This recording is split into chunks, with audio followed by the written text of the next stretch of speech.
Social media വഴി പരിചയപ്പെട്ട യുവതിയെ പ്രണയം നടിച്ച് വിവാഹ വാഗ്ദാനം നൽകി പീഡിപ്പിച്ച വ്ളോഗർ അറസ്റ്റിൽ. വഴിക്കടവ് സ്വദേശി ചോയ്ത്തല വീട്ടിൽ ജുനൈദിനെയാണ് മലപ്പുറം പോലീസ് ബാംഗ്ലൂരിൽ നിന്നും അറസ്റ്റ് ചെയ്തത്. പ്രതി യുവതിയുമായി സോഷ്യൽ മീഡിയ വഴി പരിചയപ്പെടുകയും പ്രണയം നടിക്കുകയും വിവാഹം ചെയ്യാമെന്ന് യുവതിക്ക് വാഗ്ദാനം നൽകുകയും ചെയ്തു. ശേഷം 2 വർഷത്തോളമായി മലപ്പുറത്തും പരിസര പ്രദേശങ്ങളിലെ വിവിധ ലോഡ്ജുകളിലും ഹോട്ടലുകളിലുമായി എത്തിച്ച് യുവതിയെ പീഡിപ്പിക്കുകയും നഗ്ന ഫോട്ടോകൾ പകർത്തുകയും ചെയ്തു.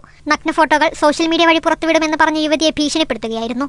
ഇതുപോലുള്ള വാർത്തകൾ കേൾക്കുമ്പോൾ എല്ലാം തോന്നുന്ന ഒരു സംശയമുണ്ട്. നമ്മുടെ നിയമവ്യവസ്ഥയോടാണ് ഞാൻ ഈ ഒരു ചോദ്യം ചോദിക്കുന്നത്.